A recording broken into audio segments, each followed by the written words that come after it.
إذا كان الكذب ينجي، الصدق أنجى وأنجى. واحد علاش يكذب؟ هو يكذب يا باش يغير واقع يا باش يغير حقيقة. اون فوا كذب ومن بعد تنكشف حقيقته، يصير اللي يصير وتتكشف معناتها الحقيقة كاملة. في هذا السياق نستقبلوا مع بعضنا مدام ثريا. هاي ثريا جريا لللايف، مرحبا بك. مرحبا، عسلامة. تفضل تفضل انت. هاي تفضل انت. مرحبا بك ثريا. اقعد ثريا. ثريا راهو نجيو لهنا باش نقعدوا، راهو مش تقعد واقفين ليس هكا شوي. هكا. مرحبا بك ثريا. قداش عمرك لالا؟ 24 سنة. 24. منين جيتنا؟ من قفص. من قفص. لالا حتى نتعرفوا على حكايتك أكثر مباشرة تشاهد معايا هذا التقرير. طب كان الكذب نجي، راهو الصدق أنجى وانجى. هذه حكاية ثريا اللي عرست في شهرين بعد ما أوهمها رجلها إنه عنده أملاك ورزق.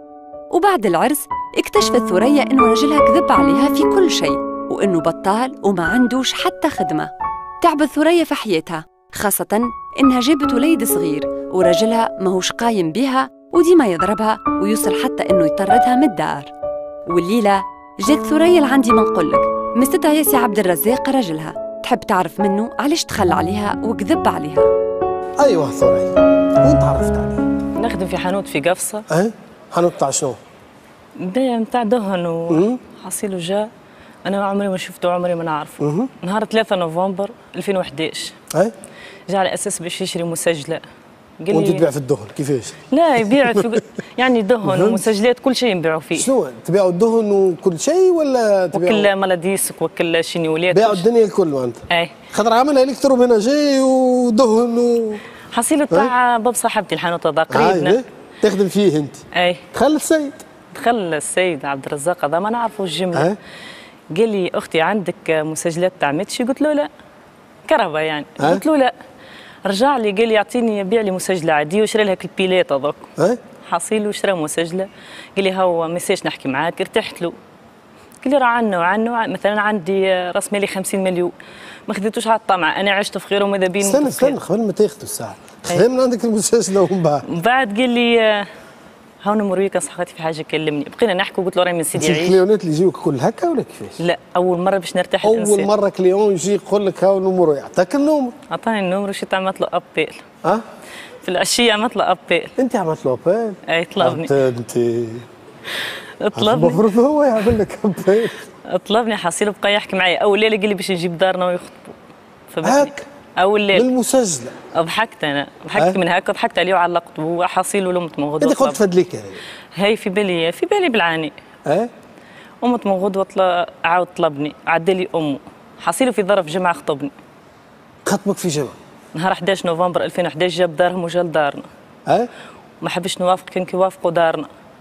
وافقوا داركم ولا؟ دارنا وافقوا. عجبهم الوليد؟ عجبهم وقالوا ما يسالش. مشيت على الوليد باهي هو ولا الساعه؟ مش خير. وليد باهي. اي. هي رب صدفة خير من ألف ميعاد. حصيلو تفاهمنا نهار 25 نوفمبر عقدنا. علاه الزربة؟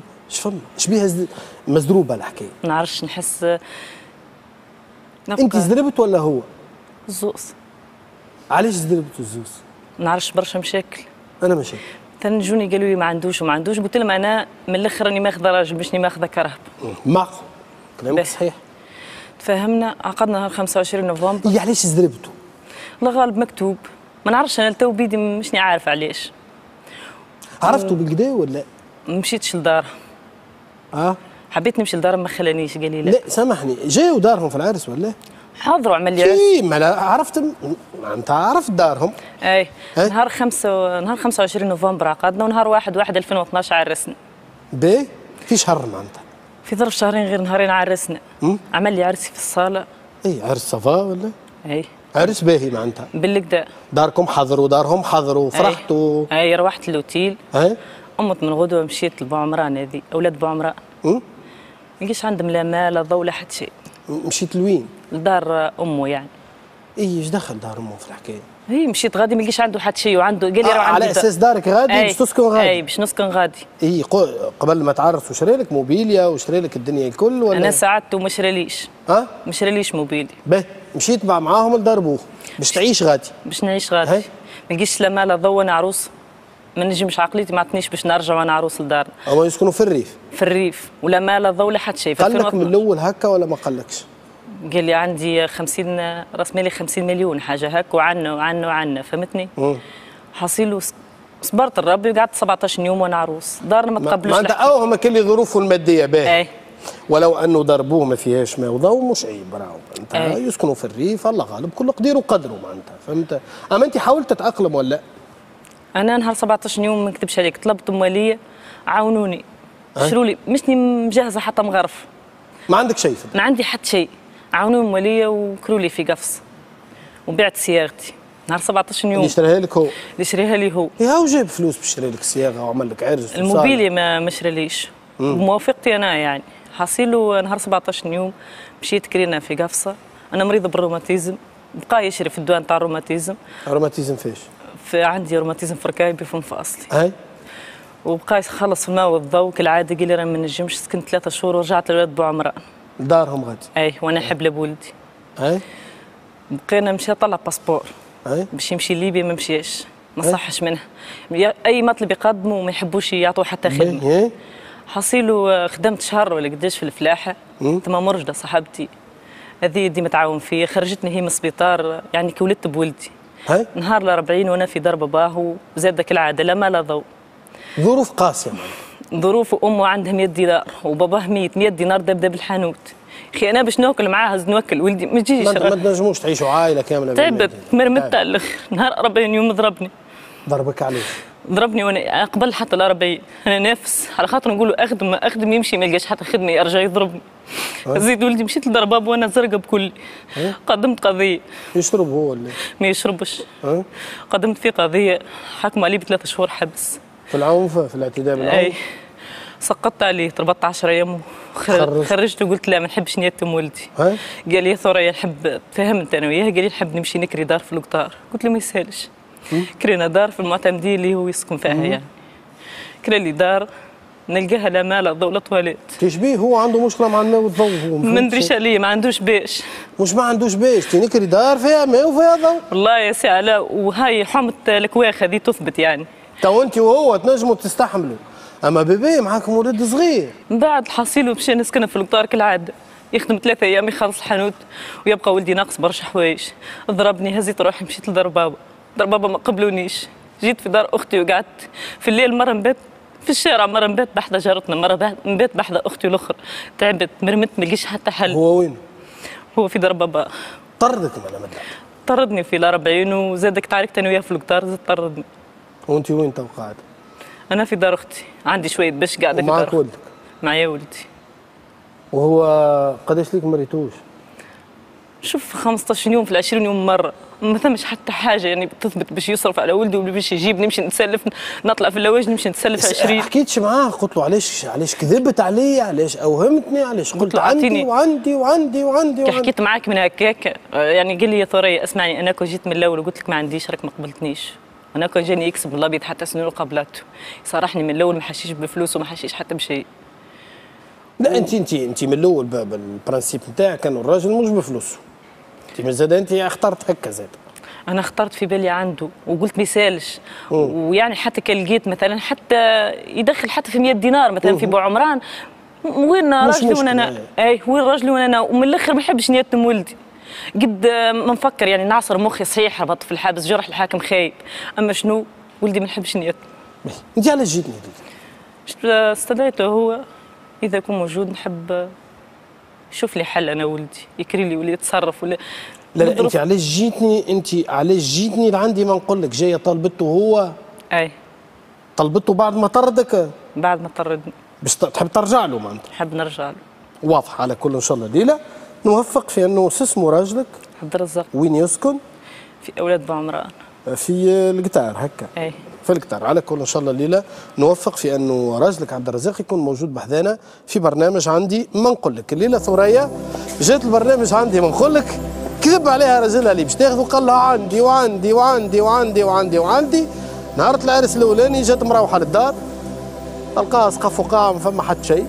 في الاخر الراجل مش قادر على انه يصرف على عائلته وعلى صغاره، ما عندوش وين باش يسكنها، طردها.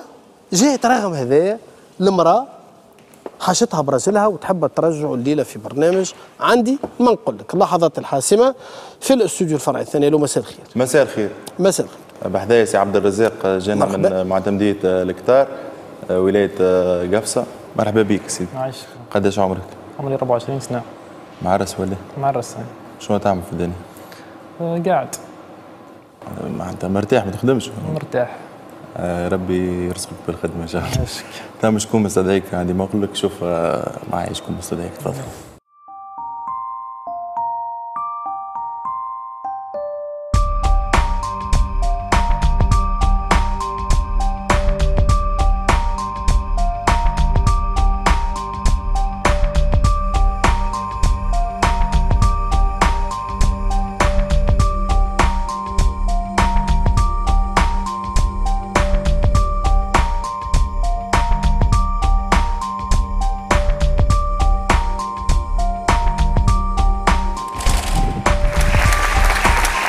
اهلا وسهلا.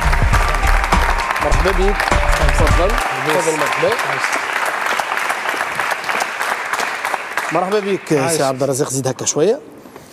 مرحبا بك سي عبد الرزاق. قداش عمرك؟ 24 سنه. جيتنا من الكتار هكا. مرحبا. زعما شكون ينجم يكون استدعاك الليله في برنامج عندي ما نقول لك؟ والله ما نعرفش. يمكن مرتي. يمكن مرتي. قلت يمكن؟ مرتي. يمكن مرتك. شاهد معايا شكون اللي استدعاك الليله في برنامج عندي ما نقول لك؟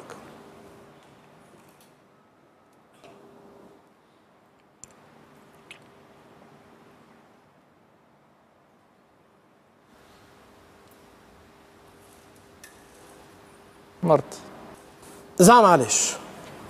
ما نعرفش. ما نعرفش. لا يلزمك تكون تعرف مش ما تعرفش.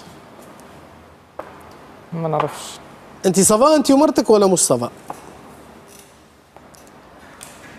مش نصفا. ايه مالا كيفاش ما تعرفش علاش استدعاتك مرتك؟ ما نعرفش. ها؟ ما نعرفش. شبيك شديت في ما نعرفش 10 مرات؟ ما نعرفش عليه علاش استدعتني. ما نعرفش. ما تعرفش بالكل. باين نحكي لك الحكايه كيما حكيت هذه هي، وقول لي شنو هو الصحيح فيها وشنو هو الغلط. ثريا قالت لي تعرفت عليه انا في حانوت نخدم على روحي، جا شرى من عندي مسجله. عملت لك ابيل في الليل، كلمتها قلت لها نخطبك بعد جمعه، بعد شهر ونص عرسته. حلت لها في الجنه ذراع وعندي وعندي وعندي وعندي وعندي وعندي وعندي. في الاخر روحت معاك تلقاها الدنيا سقف وقاعه، كذبت عليها. ماكش موفر لها حتى ابسط وادنى ضروريات الحياه، وانت لهنا تقول لي انا ما نعرفش علاش مستدعتني مرتك معناتها في برنامج عندي. ما نقول لك الكلام هذا صحيح ولا غلط؟ صحيح. شنو هو اللي صحيح؟ صحيح. الكلام كله صحيح. الكلام الكل صحيح. اي هذا عادي انت بالنسبه لك انت ولا مش عادي؟ ما عرفتش. كيفاش عادي؟ ملي ياخذ مراه وعنده صغير يقيم بيهم ويتلهى بيهم ويصرف عليهم.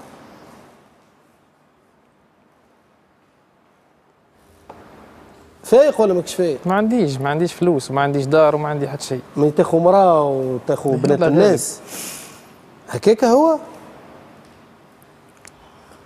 عندك صغير علاش كذبت عليها؟ وقلت لها راهو عندي ولاباس عليا وعندي وعندي وعندي وراس مال 50 مليون وعندي الرزق وعندي درا شنو. كذبت ولا ما كذبتش انت؟ كذبت. علاش كذبت نسأل فيك؟ سبحان الله. ها؟ هاي مدام قلت لي جيب لي راجلي هاو قدامك سي عبد الرزاق راجلك، ايش عندك ما تقول؟ انا استدعيتك الليله باش نقول لك راه ولدك ضاع، راني ما جيتش باش انت تعرفني انا شني، راني تعبت وتمرمت ما لقيت حتى حل. باش نقول لك شوف لي حل. تعبت انا ولدي، اذا ما عادش حاجتك بيا طلقني، ما يسالش تقول لي راني نحب نطلق. ما نجمتش نتكلم، راني مخنوقه ما نجمش. وقت ما جيت البارح ركبت تسلفت، وصلت مديت ايدي باش هزيت، طلعت انا ولدي في الكار البارح وجيت بتمرميت. علاش تعمل هكا؟ يضر لي ما عملتش معك حتى حاجه خايبه. هي عندي وما عطيتكش انا فلوس. يا ودي الراجل باش راجل شنو عندي ما عطيتكش؟ انت راجل انت ولا ماكش راجل؟ ما فهمتش انا. انت راجل ولا؟ ما لقيتش حتى حل انا. شنو لقيتش حتى حل؟ الراجل يجيب الفلوس لمرته ولصغاره يتصرف. يخدم المرمى، يبيع، يشري، يعمل اللي يعمل. شو خسر لها هي تبكي المراه حالتها حليله وخلها ومنين عندي انا عندي كان عندي راني عطيتك كان ما عنديش راني ما عطيتك. شو الكلام هذا؟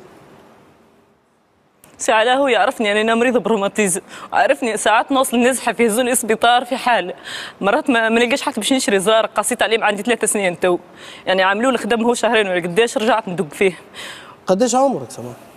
24 سنه. ياك بصحتك ولاباس وصغير وترنكوش، واحد في خدمه برا خدم مرمى، كسر الحجر، لم اللي يتلم، اي حاجه تعملها باش تجيب الفلوس. ما عادش توصل 10000 و 15000 ما عادش توصل. جيبهم ولدك حاجته حتى ب 5000 ولدك، حق تحليب 10000 ما عندوش. جيبهم ال 15 هاتهم انت. ما عادش توصل تحب تصبح راقد انت، وقتاش تقوم الصباح؟ نقوم 8. 8 ايش تعمل؟ تخدم ساعة نخدم ساعة ما نخدمش. لا ياسر طابت القهوة مالا. تخدم في القهوة؟ ما عنديش فلوس باش نعطي القهوة. تفضل مدام، ايش عندك باش تقول؟ سي علاء انا جيت باش نقول له لا كان حاجته بيا انا ولدي ينجم يكري لي ولا يتصرف. ماذا بيا ما نحبش نيتم ولدي، عمري 24 سنه ما نحبش نيتم ولدي، يا عبد الرزاق انت تعرفني انا ولدي وصلت خدمت عليه مسحه والبالو والفاس وما عندي حتى مزي ومازلت نخدم على ولدي، اذا انا مراه باش نتصرف هكا انت راجل ما تنجمش تتصرف. قالت لك كلمه في بلاصتها بصراحه. قالت لك انت راجل ما تنجمش تتصرف؟ ما نجمش نكري انا. شنو هي ذنبها مرتك وولدك؟ تفيق يا ودي ركز. فيق ما نجمش نكري، ما نوصلش باش نخلص الكراء المراه وتجيب في صغار. يلا غالب. شنو يلا سبحان الله. الله غالب شنو؟ يا ودي فيق. فايق. وين فايق؟ الرفيق دايخ انا. لا فايق انا. لا والله دايخ دوخه ما فماش زاد. هكا هو هذا اللي تنجم تقول له كلمتين. باش نعرف عليه انا ما عنديش فلوس وما عندي حتى الخدم. وين الخدم؟ 15000 ما عادش توصل. تجيبهم ال 15 تجيبهم الساعه. اي تو المراه ملوحه. 15000 توصل للكراء وماء وضوء وماكله. يا ودي المراه ملوحه هي ولدك. ايش تنعمل لها تو؟ ايش تنعمل لها؟ انت راه باش ندورها معاك. شنو ايش تنعمل لها؟ هذه باش راجل. ما نجمش نكري ما نجمش. شنو؟ ما نجمش نكري. شنو هذا؟ بالرسمي راه ما نجمش. وانت نكري. انت تحرك يمشي يخدم. شنو انت تكري؟ شنو باهيش؟ باهي الخدمه تفاهمنا فيها والكراء. ما هو تخدم تجيب الفلوس باش تكري. ما توصلش ل 15000 ما توصلش للكراء والماء والضوء ما توصلش. شنو ما توصلش؟ كي ما توصلش 15 دينار كل يوم المراه شنو هي ذنبها؟ تفيق. فايق انا. وين فايق؟ فايق. برهن لي اكد لي اللي انت فايق. فما ناس تخدم ب 10000 في الجمعه وما سلمتش في صغارها وفي نساها وانت 15 دينار في النهار مش عاجبينك؟ سي علاء ما 450 دينار في الشهر هذو. ما نعرفش شنو الحل. ما تعرفش شنو؟ ما نعرفش شنو الحل. اخويا هاي مرتك ولدك. استنى مرتك هاي ملوحه هي ولدها. ايش نعمل؟ باش تروح بمرتك وتلم مرتك وصغيرك ولا؟ وين تروح بيهم؟ لا انت ماكش نورمال. انا ما عنديش حتى دار ما عنديش. لا ماكش نورمال. لا بالرسمي ما عنديش دار. بالحق انت ماكش طبيعي راك. سي علاء ما ساش نتكلم. تفضل. سي علاء صحيح قالك ما عنديش دار، ما عندناش دار. انا ما نجمش نسكن مع دارهم، نفسيتي مش مرتاح. عشت معاهم شهرين ما نجمش نعيش في بوعمران خاطر ما فيهاش حتى خدمه، راني تعبت راني تمرمت. بابا معاق ما عنده يعني حتى دريت اختي يتامى ما نجمتش نعيش في اولاد بوعمران، ما عندناش مسكن. من الاول كذب علي قال لي عندي دار وعندي هذاك اللي غرقني. مشيت غادي ما لقيت حتى شيء يعني. جيت ليلة باش نشوف حل، ما ثمش حتى حل يقول لي ما يسالش. طلق المراه ترجعها ايش باش تعمل تفهمني؟ وين ترجعها انا المراه؟ شو انت نرجعها يا ولدي؟ عندي دار ترجعها انا ما عنديش دار. يا ودي المراه لازم تبقى على العرس، انت مطالب باش راه تنجم تشكي بيك راهو على نفقه راه. شاكي على النفقه. ايوا هكاك. راك تتربط في الحبس. تعرف روحك انت فين ولا؟ وين نروح بها انا المراه والطفل وين نروح بهم؟ باهي تو ماكش باش تهز مرتك وتروح ما عندك. وين نروح؟ انا مش نروح بها المراه والطفل. سافا ساعة ما يصيرش نتكلم. ما عنديش دار انا ما عنديش. شو ما عندكش دار؟ ايه مرتك ذنبها وولدك ذنبهم شنو؟ تو كي نهزهم باش نهزهم انا تو. تنهمل انا ايام في الشارع. ما انا مش راجل انت. شنو هي الرجوليه هي؟ ما لقيتش حتى حل. لا الرجوليه شنو ما فهمش. الرجوليه شنو هي؟ راجل كي ياخذ مراه شنو هي الرجوليه؟ انه يخدم على صغاره ويخدم على مرته وعلى عائلته. حتى الخدم ما فهمش. كياك لبس واكل شارب وشعرك بالجيل اون بلوس ومحجم هاك لقيت باش تحجم شعرك تحجم لحيتك امورك مريقله. شنو ناقصك؟ ها؟ يا ولدي فيق فايق. ما مرة ما صارت لي في عندي ما نقول لك واحد جاني هكا. ما عنديش دار. يا بنتي قالك ما عندي شيء.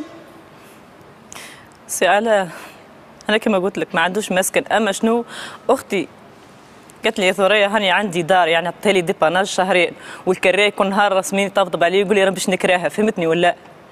شهرين اذا هو يحب مثلا يسكن معايا في دار اختي يكمل الشهرين هذوما ومن بعد يشوف لي حل. هاي خويا هاو شهرين ديباناج باهي على ذي. انا راه ما نحبش نيتنم ولدي هذاك علاش. يا عبد الرزاق هاي قالت لك يسكن معايا شهرين. ما نسكنش. ها؟ ما نسكنش. عليه؟ هيك. شنو؟ ما نسكنش في بلادهم انا. سي علاء نعطيك انا اذا ما تراش مانع نقول له على حل اخر. اي تلوج لك في الحلول هي تو ولات. انا باش نرجع معاك لدار امك. صحيح توصلهم ما عندهمش ماء وما تنجم تريقل امورك في 20 يوم ولا 15 يوم ولا ما تنجمش. علاش نريقل اموري؟ فاش؟ حكايه الكرا في حكايه مصروف ولدك في حكايه ما نجمش نكري. لا هو ما ينجم شيء ظهر لي. انت ما تنجم حتى شيء حتى شيء حتى شيء. ما نجمش نكري وانت نكري. لا وانت نكري ترى قول لي وانت نكري. يا مدام ما عندوش حل. سي علاء والله ما نعرفش. ايش يقف بحذايا سي عبد الرزاق؟ تنجم تقف ولا ما تنجمش؟ نجم نقف. فوالا على الاقل الحمد لله يا ربي انك تنجم تعمل حاجه. هاي يا مدام اقف على الاقل معناتها علاه خاطر تالمون سالتك 20 سؤال ما نجمش ما نخدمش ما نعملش ما نقدش ما كذا يقف لنا على الاقل قول لنا كلمه على الاقل. هاي يا خويا مرتك جات اخر طلب يا ثريا ايش حاجتك بالضبط يعيشك؟ سي علاء اخر طلب وانا عارفه الشيء هذا باش ما نعرفش اذا ينجم يرجل اموره في ظرف 20 يوم ولا شهر انا باش نتخلى. سي علاء ما نحبش نحكي كل شيء. اذا هو مازال حاجته بمرته بولدي وما يسالش نرجع معاه بحذا امه ونرجل اموره. لا لا انت ايش طالبه يا مدام ما تعطينيش افتراضات. اش عندك كلمه الاخرى اش حاجتك لله؟ سي علاء حاجتي باش نقول له ما نحبش نيتم ولدي. اذا هو ما يحبش ما عندي حتى مشكل. ايش اخر طلب عندك شنو؟ اخر طلب نحب يعمل لي ونعيش انا وولدي. يا ودي تحب تعيش انت مرتك وولدك ولا؟ نجم نعيش. المشكله مش وي باش تعيش. انت ما تحب تعمل حتى مجهود. انت ما تحب تعمل حتى مجهود. تقول لك اي حاجه تقول معناتها عندك اجابات حاضره. انا نعيش معاك وين عندي باش نعيش؟ انا نقول لك اخدم منين انا باش نخدم؟ يا ولدي كول اتنفس منين باش نتنفس؟ هيك اللي مازال. باش تنجم تصرف على مرتك وتخدم توكل مرتك وصغيرك والا لا؟ نجم نخدم وما ما نكريش. ما نجمش. شنو ما تكريش؟ ما نجمش نكري ما نجمش. اي مرتك تتشرد في الشارع هي ولدك؟ تقول لي تتشرد تعيشوا في الشارع؟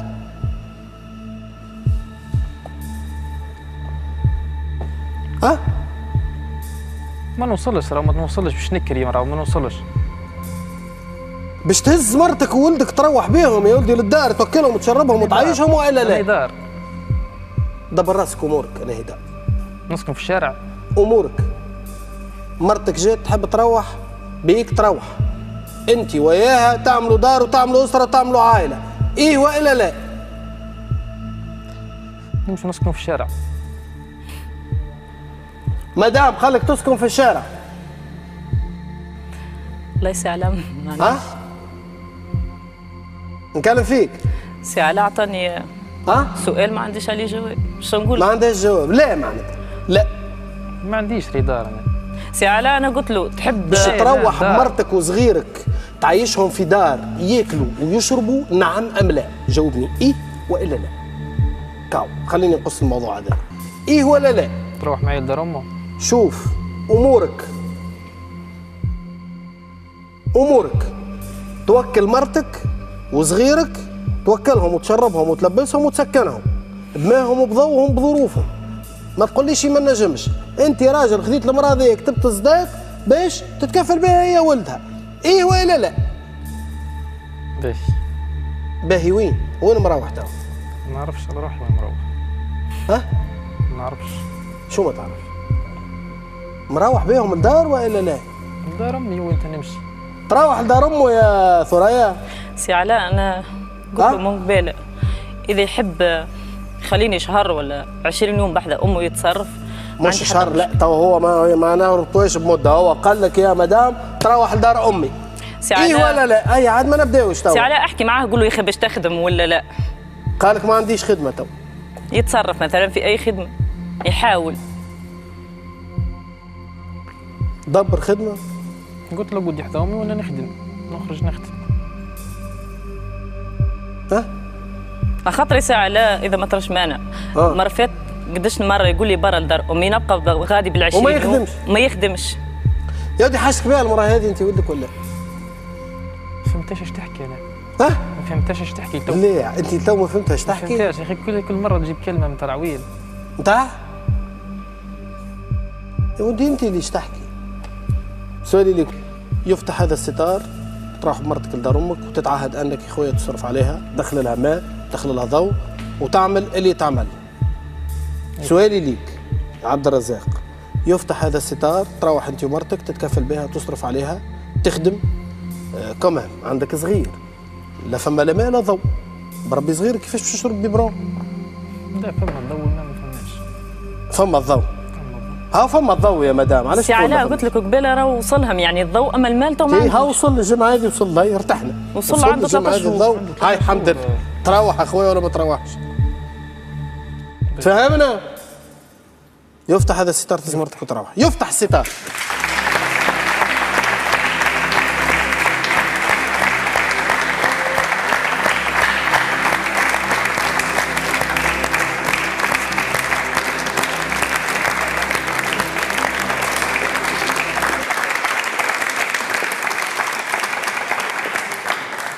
شبيك اللطف؟ شفم؟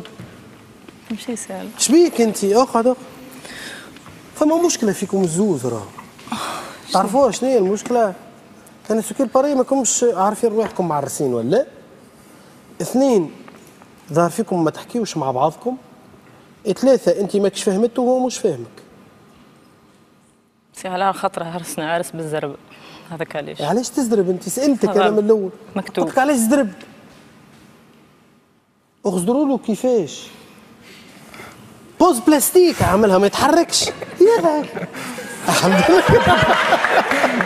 الحمد لله يضحك. وابتسامة عريضة عندك. على الأقل تعرف تعمل حاجة. تضحك. على الأقل لا تتكلم. قهرني راهو قهرني. تتكلم. ايش عندي ما نتكلم؟ هاني كلمت. ما عنده شيء لا. كهو. تعرف وين تروح توا ولا؟ تعرف وين تروح ولا؟ وين تروح؟ ها؟ وين تروح؟ شنو وين تروح؟ وين تروح؟ باش تروحوا لولاد بعمران، ما هكا قلت لها ولا؟ باهي. ها؟ باهي. احنا باش نوصلوكم للدار توا غادي. ها؟ واضح. واضح؟ واضح. واكبس روحك ودبر خدمه وشوف كيفاش وتحرك، اعمل حاجه. اعمل حاجه، ما تقعدش هكا فيك سبوزي هكا كالبلاستيك. داكوردو؟ واضح. اوكي. هاي تحيه كبيره لعبد الرزاق وثريا. فيك بس روحك تحرك. من هون ايش